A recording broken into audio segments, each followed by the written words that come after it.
आई कुठे काय करते या मालिकेतील संजना ही भूमिका पूर्वी अभिनेत्री दीपाली पानसरे हिने साकारली होती. पण काही काळानंतर दीपालीने प्रेक्षकांचा निरोप घेतला आणि तिच्या जागी रुपालीने आई कुठे काय करते या मालिकेत एंट्री घेतली. दीपाली प्रमाणे तितक्याच ताकदीने रुपालीने ही भूमिका साकारली का, असा प्रश्न उपस्थित झाला होता.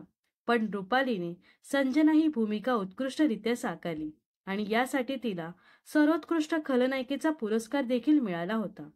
अशी ही उत्कृष्ट खलनायिका पुन्हा एकदा प्रेक्षकांचं मनोरंजन करण्यासाठी सज्ज झाली आहे. लोकमत फिल्मीशी संवाद साधताना रुपाली भोसलेने लवकरच नव्या भूमिकेतून झळकणार असल्याचं सांगितलं होतं. यावेळी रुपालीला विचारलं होतं की पुन्हा एकदा कमबॅक करण्याचा विचार आहे का? तर रुपाली म्हणाली की लवकरच, कारण मलाही जास्त वेळ वाट पाहायची नाहीये, त्यामुळे लवकरच. पुढे रुपाली भोसलेला विचारलं पुन्हा एकदा खलनायकी कराय पुढे रुपाली भोसलेला विचारलं पुन्हा एकदा खलनायिका करायची इच्छा आहे की आता वेगळं काही करायचं आहे. अभिनेत्री म्हणाली की जे येईल ते करणार, असं काही नाही की हेच करणार.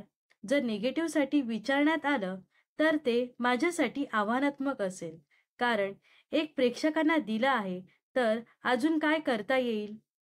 संजनाला ब्लर करणं हे माझ्यासाठी जास्त प्रायोरिटीचं असेल.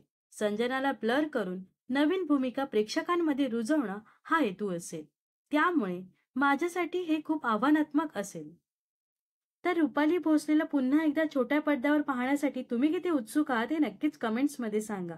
व अशाच मनोरंजन विश्वातील ताज्या घडामोडी जाणून घेण्यासाठी नक्कीच आपल्या चॅनलला सबस्क्राईब आणि फॉलो करायला विसरू नका.